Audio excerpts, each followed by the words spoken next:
अस्सलाम वालेकुम, नमस्कार, सत श्री अकाल एंड गुड इवनिंग। मैं हूं आरजू काज़मी और आप देख रहे हैं पॉइंट ऑफ व्यू। हमारे साथ हैं जी आपके जाने पहचाने हरी मोहन जी। बहुत शुक्रिया हरी मोहन जी कि आज आप आए। Thank you so much.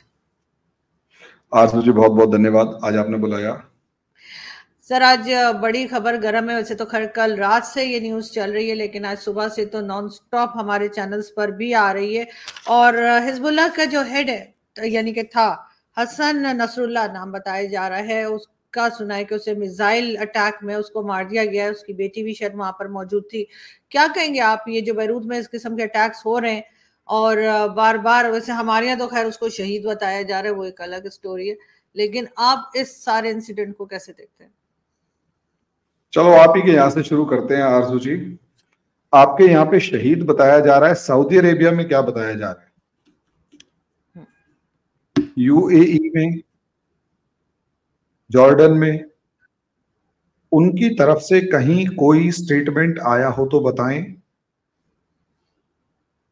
Pakistan में भी शहीद क्या सबको ही बता रहा है या कोई एक सर्टेन सेक्शन है वो बता रहा है? चलो अगर शहीद है तो क्या किया इन्होंने, पाकिस्तान वालों ने? इससे पहले हेनिये मारा गया, उसके वो जब शहीद हुआ तब आप लोगों ने क्या किया? या उससे पहले ईरान का जो रईसी मारा गया था तब आप लोगों ने क्या किया? शॉर्ट में कहने का मतलब ये है कि आपके यहाँ तो लिप सर्विस होती है कि हाँ जी हम उसे शहीद कर देंगे, ये कर देंगे, वो कर देंगे। मेन बात ये है, बंदा एक बंकर में था, एक हेडक्वार्टर में था, वहां पर 8,000 से ज्यादा गोला बारूद बम मिसाइलें जो भी हैं वो दागी गई हैं।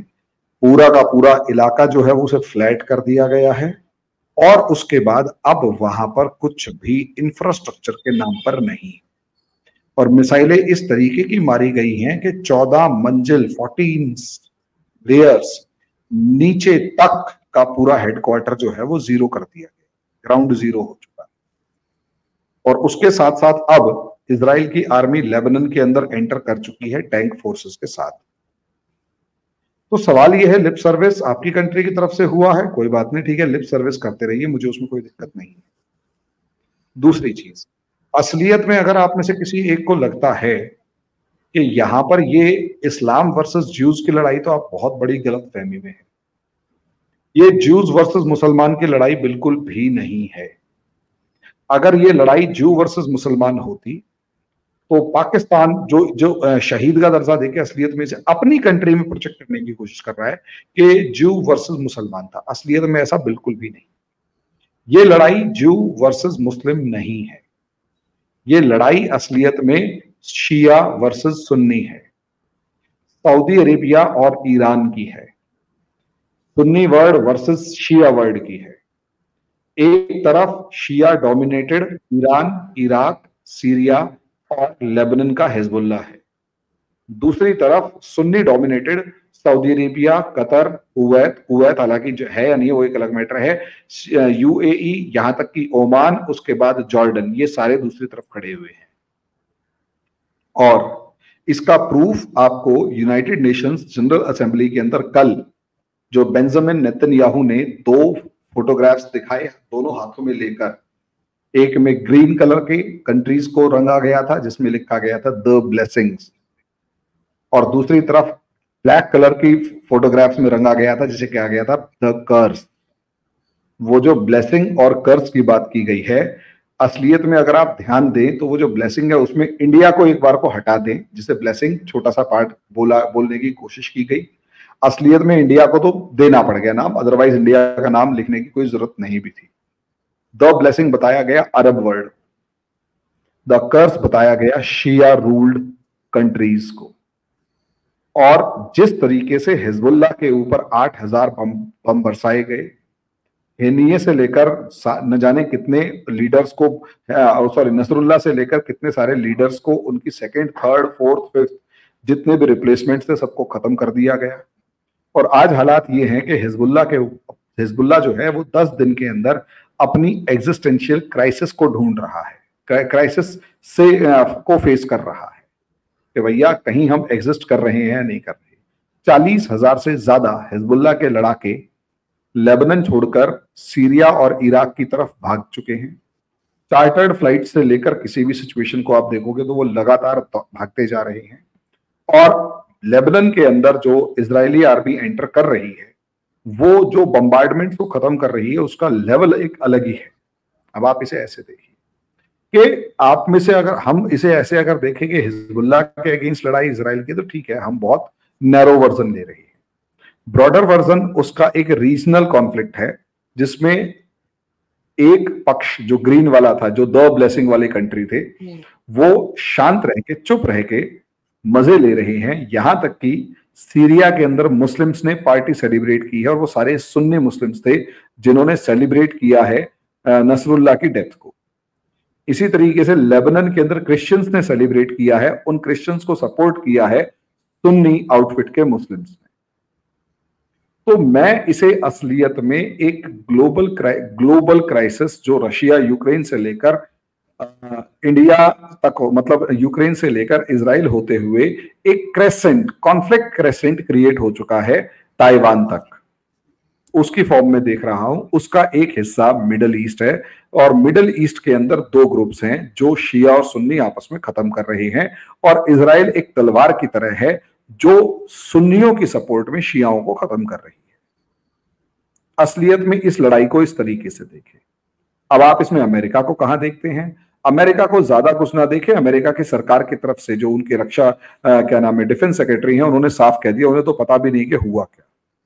लेकिन अंदर खाते पता लगा कि $80 बिलियन की एड मिली है इजराइल को अमेरिका से। $80 बिलियन एड मिली है कि जा बेटा लड़, हम मानेंगे नहीं कि हमें पता है, हमें पता ही नहीं है, तू मारता जा। क्यों? क्योंकि देखिए, इसे आप और ग्लोबल कॉन्फ्लिक्ट में अगर आप देखते हैं तो इंडिया से जो यूरोपियन यूनियन तक IMEC बना था सितंबर में, और उसमें इंडिया से जो ट्रेड रूट शुरू होना था और होना है, बल्कि UAE होते हुए सऊदी अरेबिया, जॉर्डन होते हुए इजराइल के हाइफा पोर्ट जहां पर अडानी है, और वहां से पूरे यूरोप तक ट्रेड रूट जाने वाला था। अब आप इसे ऐसे देखिए कि ये पूरे ट्रेड रूट को साफ तो करना है ना, क्योंकि अगर इस पे ट्रेड होगा और इसके कोने पर दो बड़े टेररिस्ट ऑर्गेनाइजेशन जिनको ईरान जो है वो कंट्रोल कर रहा है, और ईरान के पीछे चाइना और रशिया बैठे हुए हैं, वो कंट्रोल कर रहे हैं, तो हमें और आपको समझना पड़ेगा कि वो ट्रेड रूट कभी भी प्रॉफिटेबल हो भी नहीं सकता और पीसफुल नहीं हो सकता। तो जो 7 अक्टूबर को लड़ाई शुरू हुई थी पिछले साल, वो असलियत में इस ट्रेड रूट को प्रोटेक्ट करने के लिए टेररिस्ट ऑर्गेनाइजेशन को वाइप आउट करके 140 किलोमीटर साउथ में धकेलने के लिए कोशिश की गई थी। जब वो धकेल दिया, हमास का पूरा इंफ्रास्ट्रक्चर, टनल सिस्टम सब खत्म कर दिया, तो नेक्स्ट लेवल क्या है? नेक्स्ट लेवल हिजबुल्लाह है, जिसने पिछले 1 साल के अंदर, 7 अक्टूबर अगले महीने कुछ दिन बाद आ जाएगा, 10-12 दिन बाद, तो वो जो 7 अक्टूबर को अटैक किया था, उसमें 7 अक्टूबर से अटैक शुरू किए, उसमें ज्यादा नहीं 9,000 रॉकेट्स इजराइल पर छोड़े गए थे। 9,000 इज अ ह्यूज नंबर। तो ऑब्वियस सी बात है, ये सबको दिखाई दे रहा था। मैं तो पिछले 1 साल से कह रहा हूं कि भाई, ये लड़ाई हमास वर्सेस इजराइल देखने की जगह आप लोग इस तरीके से देखिए कि ये जो लड़ाई है, ये हिजबुल्लाह, ये असलियत में ट्रेड रूट को सिक्योर करने के लिए आसपास के जितने भी टेररिस्ट ऑर्गेनाइजेशन है, उनको खत्म करने की लड़ाई है। और आज जी, सॉरी आपकी बात काटी, लेकिन हरिमोहन जी, कहीं ना कहीं इसमें अमेरिका एक विलन की तरह दिखाई नहीं दे रहा है कि वो लड़ाई को बढ़ा रहा है खत्म करने की वजह, जैसे आपने भी कहा फंड भी दे रहा है। देखिए, जियो पॉलिटिक्स में विलन और हीरो कोई नहीं होता, ये समझिएगा। यहां सिर्फ इंटरेस्ट्स होते हैं, और उसमें आप अगर किसी को विलन प्रोजेक्ट करने में कामयाब हो गए हैं तो आप विलन हैं। ये डिपेंड करता है कि आपका देखने का तरीका क्या है। आपके लिए हो सकता है पाकिस्तान के लिए TTP वाले विलन हैं, लेकिन TTP के सपोर्टर्स के लिए पूछ का देखे जाए तो वो लड़ाके हैं। हमारे लिए बुरहान वाली वॉज अ टेररिस्ट। आपकी गवर्नमेंट आज भी बुरहान वाली डे या कश्मीरी डे और न जाने क्या क्या बना रही होती है। तो विलन और हीरो तो जियो पॉलिटिक्स में कोई है ही नहीं। आप किस तरफ खड़े हुए हैं वो दिखाई देगा। जब आप न्यूट्रल खड़े होते हैं तो पता लगा दोनों एक जैसे हैं। भाई, अगर आप अमेरिका को विलन की बात कर रहे हैं तो रशिया से लेकर ईरान दोनों विलन हैं। अगर आप इजराइल को विलन की बात कर रहे हैं तो जिस तरीके से हमास ने अटैक किया वो भी विलन है। जिस तरीके से हिजबुल्ला अटैक कर रहा था वो भी विलन है, और जिस तरीके से स्लोगन दिया जा रहा है from river to the sea Palestine would be free, इसका मतलब इजराइल की एग्जिस्टेंस ही नहीं है। और अगर जॉर्डन रिवर से सी यानी मेडिटेरेनियन सी तक इजराइल की एग्जिस्टेंस ही नहीं है, तो उसका नेक्स्ट लेवल ये है कि इजराइल को अपनी एग्जिस्टेंशियल क्राइसिस से लड़ने का पूरा अधिकार है। तो उसमें विलन कौन हीरो कौन ये हम बैठ के डिसाइड करेंगे तो मुझे नहीं लगता कि हम किसी कंक्लूजन पर पहुंच पाएंगे। लेकिन टेंशन तो बढ़ेगी ना सर इससे। क्या हिजबुल्ला के लोग खामोश तो नहीं बैठेंगे, टेंशन तो बढ़ेगी। अब देखिए, मैंने आपको बताया ना, बड़ा जियो पॉलिटिकल गेम है, और जो वो मैप दिखाया है बेंजामिन नेतन्याहू ने कल, और उसमें द कर्स दिखाया है, वो कर्स असलियत में और कुछ भी नहीं है। वो 4 कंट्रीज जो शिया डोमिनेटेड हैं उनका पूरे का पूरा जो ऑर्गेनाइजेशनल स्ट्रक्चर है उसे खत्म करना है। और असलियत में लड़ाई का वो चार्ट दिखा दिया कि अल्टीमेटली आगे लड़ाई इस डायरेक्शन में जाएगी। हमास को खत्म किया, हिजबुल्लाह को खत्म किया, हिजबुल्लाह के बाद अब आप सीरिया के जो बशर अल असद है उसको खत्म करते हुए इजराइल को देखेंगे। जब बशर अल असद खत्म हो जाएगा तो उसके बाद इराक खत्म होगा। इराक के अंदर जितने भी टेररिस्ट ऑर्गेनाइजेशन हैं उनको खत्म करने के बाद ईरान तक इजराइल पहुंचेगा, और पॉसिबली ईरान को खत्म करने से पहले हुतीज को खत्म कर दिया जाएगा, ग्राउंड लेवल फोर्सेस को उतार के, और वहां से फिर लास्ट में ईरान की रजीम चेंज की जाएगी। और ये पूरे का पूरा जो इस टाइम पर एरिया टेररिस्ट ऑर्गेनाइजेशंस के नाम पर जल रहा है या टेररिस्ट ऑर्गेनाइजेशंस के नाम पर एक प्रॉब्लम क्रिएट कर रहा है, वो पूरा एरिया जो है उसे साफ किया जाए, ताकि यहां से ट्रेड रूट्स ट्रेड जो है वो पीसफुली आगे बढ़ सके। और हर उस पावर को उखाड़ के फेंका जाएगा जो कि यहां से ट्रेड को खत्म कर, जो कि मतलब इस जगह पर उलझी हुई है। और इंडिया से लेकर यूरोप तक का पूरा ट्रेड रूट खाली छोड़ा जाएगा, खुला छोड़ा जाएगा। और हाँ, वो बैटल ग्राउंड धीरे धीरे हो सकता है आपके यहां तक पहुंचे, क्योंकि मुझे अंदर से ऐसा अब गट फीलिंग आ रही है कि भाई सीधी सी बात है, हो सकता है पाकिस्तान की अब अमेरिका को उतनी जरूरत नहीं बची हो जितनी हमें और आपको इस टाइम पर या आज तक पाकिस्तान की थी। और पॉसिबली ऐसा भी हो सकता है जिस तरीके से तालिबान बिहेव कर रहा है, अगर ऐसा कुछ हुआ कि लड़ाई आगे बढ़ी और बड़ी हुई और टीटीपी और बलोच मिलकर एक बड़ा ऑपरेशन कर गए जिसमें पाकिस्तान की आर्मी फंस जाए और यहां पर अपनी कोई गवर्नमेंट एस्टेब्लिश करे और अफगानिस्तान को सी रूट तक एक डायरेक्ट अप्रोच मिल जाए, तो इतना समझ लीजिएगा वो एक नया ही पार्ट होगा। क्योंकि अगर यहां से सीधा अफगानिस्तान से होते हुए अंदर तक या मिडिल ईस्ट तक अगर इंडिया और अमेरिका को रास्ता मिल जाता है, तो इसका सीधा मतलब ये है कि चाइना को ये लोग सेंट्रल एशिया में काउंटर कर पाएंगे। ठीक है, और जो अभी तक पाकिस्तान की एक ज्योग्राफिकल बेनिफिट्स थे, वो ज्योग्राफिकल बेनिफिट्स अफगानिस्तान को मिलने शुरू हो जाए, ऐसा एक जिसे कहते हैं सिनारियो क्रिएट किया जा रहा है।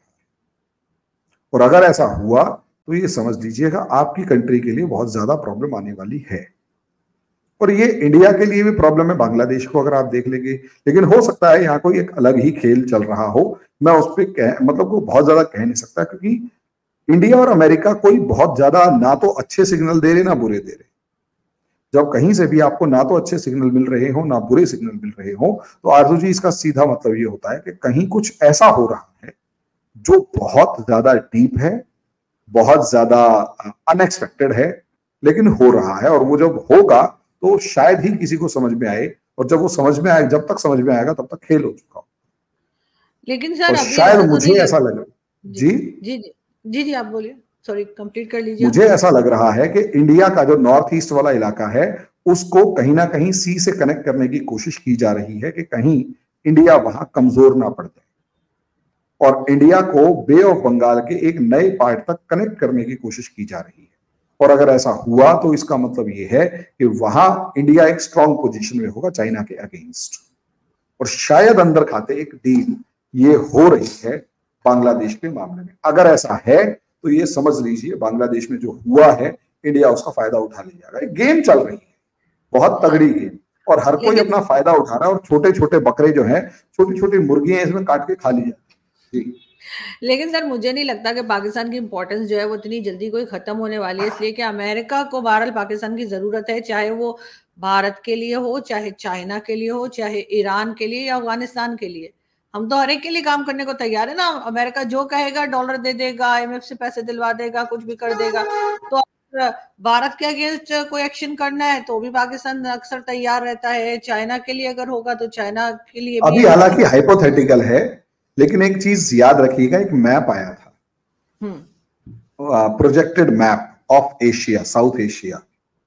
उसमें पाकिस्तान के 4 टुकड़े करने वाली अमेरिकन एजेंसी ही थी जो ये बता रही थी कि इस मैप को ध्यान दिया जाए।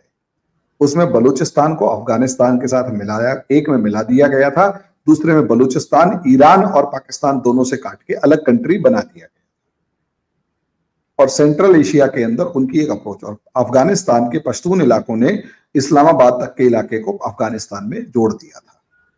और पंजाब जितना इलाका जो है वो केवल वो पाकिस्तान बचा था, सिंध अलग दिखाई दे गया था और कश्मीर इंडिया के अंदर मिला के खड़ा कर दिया।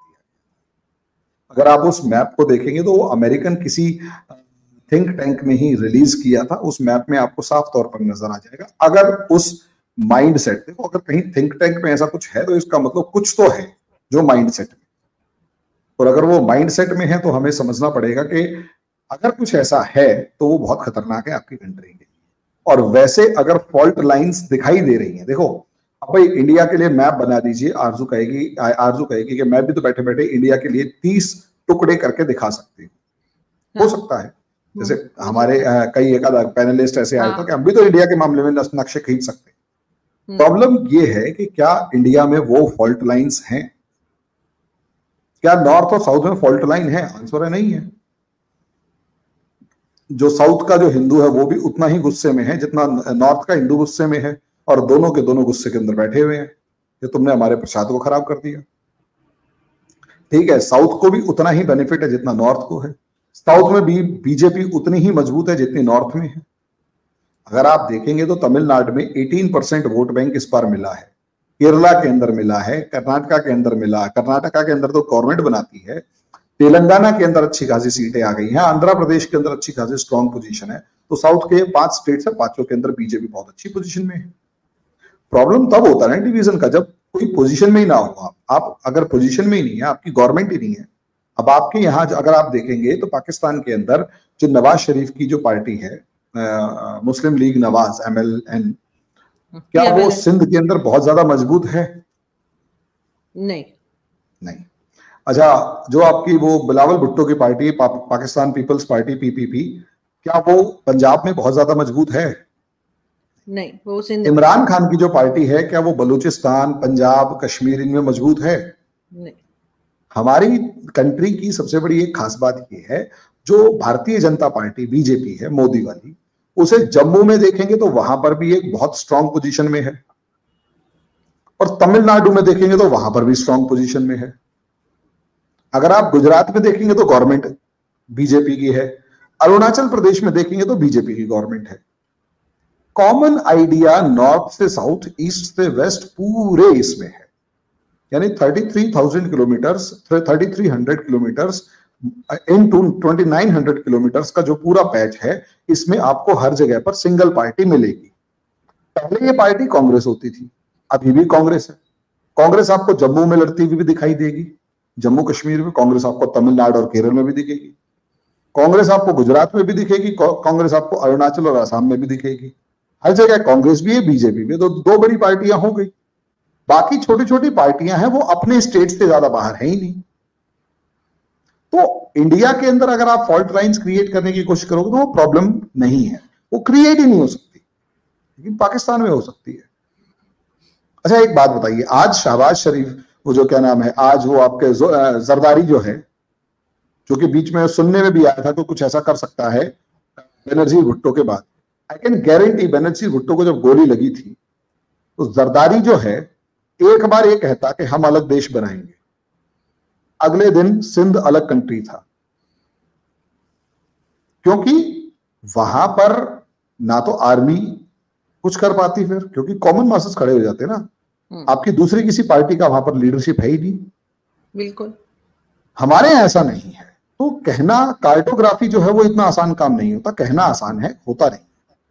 वही चीज यहां पर है कि अल्टीमेटली पाकिस्तान को इस तरीके से दिखाया गया, और आज जिस हालत में है पाकिस्तान वो आपको साफ तौर पर नजर आ जाएगा कि हाँ वैसे कुछ डिविजन्स हैं तो सही। आज सोच कर देखिए, थोड़ी सी ज्यादा प्रॉब्लम में पाकिस्तान फंस जाए तो टीटीपी वाला पूरा इलाका अफगानिस्तान से जुड़ेगा या नहीं जुड़ेगा?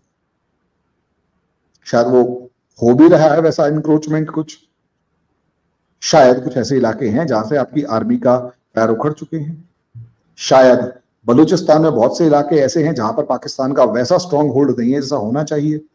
बिल्कुल ये चीज है। और कश्मीर के अंदर जो पाकिस्तान ऑक्यूपाइड या आपका वाला कश्मीर है उसमें भी हालात खराब हैं इस टाइम पर। तो शॉर्ट में अगर आप देखेंगे तो आपको ऐसा नजर आए, ठीक है। तो वो चीज मैं वही कह रहा हूं कि अल्टीमेटली हम दोबारा से इजराइल के ऊपर आए, हिजबुल्लाह के ऊपर आए, तो वो लड़ाई शिया वर्सेस सुन्नी, अमेरिका और ये सब बड़ा जियोपॉलिटिकल गेम, वो सारे के सारे इकट्ठे हो रखे हैं। उस तरीके से आप अगर इसे देखेंगे तो आपको एक अलग ही कहानी समझ में आएगी। और ये जो हिजबुल्लाह के ऊपर अटैक है, मैं पिछली बार भी शायद आप ही के चैनल पर कहा था, अभी भी कह रहा हूं कि इजराइल वर्सेस हमास या इजराइल वर्सेस हिजबुल्लाह, ये भी चीज साफ तौर पर दिखा रही है कि टेक्नोलॉजी के मामले में इस्लामिक कंट्रीज कितनी ज्यादा कमजोर है। कि उन्होंने कोई नई टेक्नोलॉजी डेवलप नहीं करी, वो बल्कि एंड्रॉयड फोन से पेजर पे आ गए। और इजराइल ने उस पेजर को ही वेपन की तरह इस्तेमाल किया और 3000 से ज्यादा लोगों को इनकम्पिटेंट बना दिए लड़ने के लिए। किसी की आंखें चली गई, किसी के लोअर एब्डोमिनल रीजन जो है वो पूरा उड़ गया।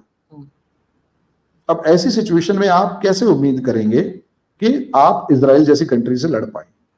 प्रॉब्लम पूरे इस्लामिक वर्ल्ड में ये नजर आ रही है कि कोई इस चीज पर डिस्कस करने को तैयार नहीं, सिवाय सऊदी अरेबिया के। सऊदी अरेबिया के एमबीएस जो है मोहम्मद बिन सलमान, उन्होंने कहा सऊदी अरेबिया ट्रेडिंग हब तो बनना चाहता है, टेक्नोलॉजी के ऊपर वो भी काम नहीं करता। ट्रेड हब बनना, जैसे सिंगापुर है ट्रेड हब, और आप किसी दूसरी टेक्नोलॉजी के ऊपर बात करेंगे तो वो दिखाई नहीं दे रही। यूएई थोड़ा बहुत काम कर रहा है, लेकिन आप आरजू इस चीज को समझिए कि इंडिया के पास अपनी मैन पावर थी। भाई हमने इंडिया के अंदर बच्चे पढ़ाए, पढ़ना शुरू किया, आईआईटी निकली, आईआईएम निकले, मेडिकल के अंदर हमारे यहाँ मार्वेलस स्टूडेंट्स निकले। उन्होंने अमेरिका में जाके सिलिकॉन वैली बनाई। अब जब वो अमेरिका के अंदर जाकर सिलिकॉन वैली बना लेते हैं, इट्स ओके, लेकिन जब पता लगा कि नहीं हम तो इंडिया में भी बनाएंगे, तो हमारे यहाँ बेंगलोर, हैदराबाद, गुड़गांव, पुणे, बॉम्बे, मद्रास, आईटी सिटीज खड़ी इतनी जबरदस्त हो गई, नोएडा, इतनी जबरदस्त आईटी सिटीज खड़ी हो गई कि अमेरिका के अंदर एक आईटी सिटी है, हमारे यहाँ 7 खड़ी कर दी हमने, क्योंकि हमारे पास मैन पावर थी। भाई मैन पावर अमेरिका गई, वहां जाके काम किया, सीखा, वापस आके अपनी आईटी सिटी खड़ी कर दी। वहीं अगर आप मेडिकल में देखेंगे, हमारे पास मैन पावर थी, यहां से पढ़ के अमेरिका गए, अमेरिका से सीख के आए, यहां पर दुनिया का सबसे बड़ा, सोचकर देखिए दुनिया में कौन सी कंट्री है जहां मेडिकल टूरिज्म होता है? हमारी कंट्री में है। पाकिस्तान से कितने सारे बच्चे आते हैं यहाँ पर, कोई लीवर ट्रांसप्लांट करवा रहा है, कोई हार्ट ट्रांसप्लांट करवा रहा है, कोई कुछ करवा रहा है, कोई कुछ करवा रहा है, और बहुत सस्ते में कर देते हैं। वही चीज आप डिफेंस में देख लीजिए, वही चीज आप क्या नाम है स्पेस के अंदर देख लीजिए। हमारे साइंटिस्ट जो है नासा में गए, वहां से सीख के दोबारा से इसरो के अंदर आए और दुनिया के सबसे बढ़िया डीआरडीओ के अंदर आए, सबसे बढ़िया मिसाइलें बना के खड़ी कर दी। ये चीज सऊदी अरेबिया नहीं कर रहा, वो ट्रेड हब बना रहा है। ट्रेड आओ, ट्रेड करो और जाओ। क्या वहां उधर तक ही सोच पा रहा है? बिकॉज वो उधर तक ही सोच पा रहा है, वो आगे नहीं सोच। वो अभी सिर्फ अपनी पेट्रो डॉलर की इकोनॉमी को कैसे भी करके ट्रेड बेस्ड इकोनॉमी से रिप्लेस कर रहा है। उसके पास ऐसा विजन नहीं है और शायद वो मैन पावर भी नहीं है, और वो अब डेवलप कर भी नहीं सकता। उसके पीछे का रीजन क्या है? आरजू जी, क्या होता है ना, हम लोग ग्राउंड लेवल से उठ के आए। मेरे पिताजी गांव से आए थे, गांव के अंदर भी हालत खराब थी। दिल्ली में आए, मेरे जैसे बहुत सारे हैं, मेरे जितना फ्रेंड सर्कल है सारा ऐसा ही है। हम गवर्नमेंट स्कूल से पढ़े लिखे हैं, ठीक है। कोई डॉक्टर बन गया, इंजीनियर्स बन गए, साइंटिस्ट बने हुए, नासा के अंदर काम कर रहे हैं, इसरो में काम कर रहे हैं मेरे फ्रेंड्स वगैरह। उन सबसे पूछा जाए तो हम ग्राउंड लेवल से, मिडिल क्लास से निकल के आए हुए बच्चे हैं। हम जब निकल के, तो हमने जब ये देखा तो हमने उस चीज के ऊपर फोकस किया, क्योंकि हमारे को होप तो पूरी थी, पैसा नहीं था। अमीर बनने की ललक थी, इसलिए हमने मेहनत करी, पढ़ाई लिखाई की। सऊदी अरेबिया में ऐसा कुछ है ही नहीं कि हमें अमीर बनना है। हाँ बिल्कुल। तो उनका बच्चा क्यों पढ़ेगा, ये बताइए। कोई एक हालांकि रीजन पढ़ाई उससे अलग होती है, पढ़ाई का उससे कोई ताल्लुक नहीं है नहीं, अमीरी पढ़ाई से। का उससे बहुत ताल्लुक होता है। देखो, एक तो होता है नेचुरल लड़का निकले, एक होता है वैसे ये मेहनत भी है करके कि, एवरेज निकले। लेकिन सर वो भी एक इम्प्रेशन है कि वहां पे गरीब नहीं है, सऊदी अरब में भी बहुत गरीब है। सऊदी अरेबिया के अंदर फिर वही वाली बात है ना, मैन पावर को तो डेवलप कर ही नहीं रहे वो। हम्म। बताइए मैन पावर कहां डेवलप कर रहे हैं वो। अगर वो मैन पावर डेवलप कर रहे हैं, अपने लड़कों को doctor, engineer, scientist, space scientist से अलग अलग लेवल पर बना रहे हैं, तो बहुत बढ़िया है। वो तो नहीं कर रहे, लेकिन गरीबी नहीं कर रहे तो बहरहाल फिर वहां पर भी कहाँ है। रहेंगे। हम्म। नहीं कर रहे, उस फील्ड में काम ही नहीं कर रहे। नहीं कर रहे तो कहां जाएंगे, क्या करेंगे, ये तो बताओ ना। ये ट्रेड हब नहीं हाँ बना पाएंगे। सही। वो ट्रेड हब ही बनेगा कि टैंकर जा रहा है, उससे टोल वसूल लिया, उससे पैसा आ रहा है, बस हो गया काम। हम्म। आओ बिजनेस करो, जाओ, टैक्स हेवन बना दिया। इंडिया वाले बिजनेसमैन जो हैं वो वहां पर रजिस्टर करवा के रहे इंडिया में रहे, कमा इंडिया में रहे, बस टैक्स बचा रहे हैं, खर्च भी इंडिया में कर रहे हैं। वहां कुछ छोटे मोटे पैसे दे दिए, बाकी इंडिया में है सब कुछ। भाई इंडिया में 30% टैक्स है, यूएई के अंदर 5% या 2% है, जहां तक मुझे पता है। और अगर यूएई में कम टैक्स है और यहाँ 30% टैक्स है, तो ऑब्वियस सी बात है, अमीर आदमी क्या करेगा, यूएई के अंदर सिटीजनशिप लेके रहेगा इंडिया में, एनआरआई के टैग लगा के। कितने ऐसे मेरे पड़ोसी हैं, 4 को तो मैं ही जानता हूं, सिटीजनशिप ले रखी यूएई की, रह कहां रहे हैं, इंडिया में, बिजनेस कहां है, इंडिया में, कंपनी रजिस्टर वहां करवा रखी है, क्योंकि वहां टैक्स नहीं देना। तो यूएई में पैसा डाल रहे हैं, बिल्कुल भी नहीं, 1 रुपया नहीं डाल रहे यूएई के अंदर। वहां दिखा के सारा पैसा वहां के थ्रू दोबारा इंडिया में आएगा, यही बिजनेस करेंगे। मैंने कहा भाई वहीं जाके बस लो। कहता है यार कमा तो यहीं रहे हैं, तो यहीं रहेंगे ना, देश तो हमारा यही है, टैक्स ही तो बचाना है, बाकी तो पैसा यहीं रहेगा। तो ये खेल है। तभी आप देखोगे ना, यूएई में आपके शायद $12 बिलियन का इन्वेस्टमेंट है, हमारा 7 या 8 बिलियन का है। क्यों? और वो जो 8 बिलियन है वो भी घूम फिर के वापस आ गया है। वो एक फ्लैट खरीदा होगा तो खरीदा होगा, इसके अलावा कुछ नहीं खरीदते वहां पे। ऐसा ही है, प्रॉपर्टीज ही लेते हैं लोग, और तो कुछ नहीं होता। हमारे यहाँ क्या है, हमारे यहाँ वो सारा पैसा लेके और वापस आ जाते हैं इंडिया, कि जी हम फॉर एफडीआई लेके आए हैं।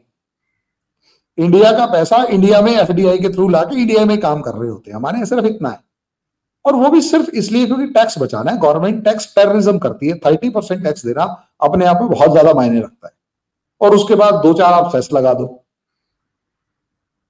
बस इसका बेनिफिट मिलेगा उन्हें, और किसी चीज का नहीं मिलेगा। तो हमारे यहाँ क्योंकि मैन पावर है ना, वो मैन पावर वहां है ही नहीं। हाँ वो तो जाहिर, वो तो सारा सब लोगों को यहीं से बुलाते हैं, इंडिया से या पाकिस्तान से कुछ लोग जाते हैं, भारत से बहुत जाते हैं, जाहिर आपकी पॉपुलेशन बहुत बड़ी है।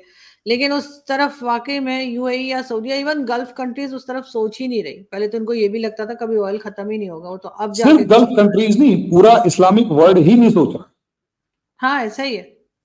और उससे ज्यादा बड़ी बात ये, इस्लामिक वर्ल्ड को भाई हिंदुओं ने क्या, इंडियंस ने क्या किया और चाइनीज ने क्या किया। इंडियंस और चाइनीज ने ये किया, यूरोप गए, वहां काम किया, टेक्नोलॉजी सीखी, उसे अपनी कंट्री में लेके आए और फिर डेवलप किया। चाइना उससे एक स्टेप आगे निकला, अमेरिका को समझाया, अपनी टेक्नोलॉजी के साथ साथ पैसा लेके आया और कॉपी किया। इंडियंस ने कॉपी नहीं किया, वहां से सीखा और अपना नया बना लिया, अपना नया बना लिया। तो आज इसीलिए तो हम लोग सरवाइव करने की कंडीशन में हैं। जितने इस्लामिक कंट्रीज हैं वो असलियत में वहां डॉक्टर्स, इंजीनियर, पाकिस्तान से कितने डॉक्टर्स और कितने इंजीनियर्स जाते हैं जो वहां जाके मतलब कुछ एक्स्ट्राऑर्डिनरी कर पा रहे हैं। जो आप ये देखो ना, गूगल से लेकर सत्यम शिवम, गूगल से लेकर जितने माइक्रोसॉफ्ट वगैरह जितने भी हैं, इन सबके अंदर वो बग्गा साहब वर्ल्ड बैंक के अंदर बैठे हुए हैं, सारे इंडिया से गए हैं। 18-20-22 साल की उम्र में इंडिया से चले गए और प्रोग्रेस करते करते हाईएस्ट उसमें पहुंच गए। पाकिस्तान के जितने भी लोग आपको देखते हैं वो पाकिस्तानी ओरिजिन के हैं, ना कि पाकिस्तानी थे। वो अपनी लाइफ में कभी पाकिस्तानी रहे ही नहीं। ये प्रॉब्लम आ रही है पाकिस्तान, ना सिर्फ पाकिस्तान, पूरी दुनिया में जितने भी इस्लामिक कंट्रीज है, क्योंकि वो टेक्नोलॉजी की तरफ ध्यान ही नहीं दे रहे। दुनिया कहां जा रही है उसे पता ही नहीं है। वो तो कह रहे जी बस ठीक है, जन्नत मिलेगी बस। पता सब है सर, बस उस तरफ ध्यान नहीं देते या उस तरफ उस चीज में नहीं इंटरेस्ट नहीं पता लेते जिधर दुनिया जा रही है। कैसे करना है ये भी तो पता होना चाहिए। जाना वहां है वो तो ठीक है, जाओगे कैसे, ये कैसे कहाँ पता लगेगा। हाँ, लेकिन वो तो तभी होगा ना जब अपना एजुकेशन सिस्टम ठीक करेंगे और उस तरफ कुछ थोड़ा बहुत इंटरेस्ट लेंगे, तभी होगा। बहरहाल इस न्यूज पे हमारी नजर बनी रहेगी और हम आपसे पूछते रहेंगे जैसे जैसे इसमें अपडेट्स आती हैं। वैसे तो मुझे यही लग रहा है कि टेंशन बढ़ने जा रही है, कम होने नहीं जा रही। बहुत शुक्रिया कि आपने आज ज्वाइन किया। Thank you. Thank you. Thank you sir.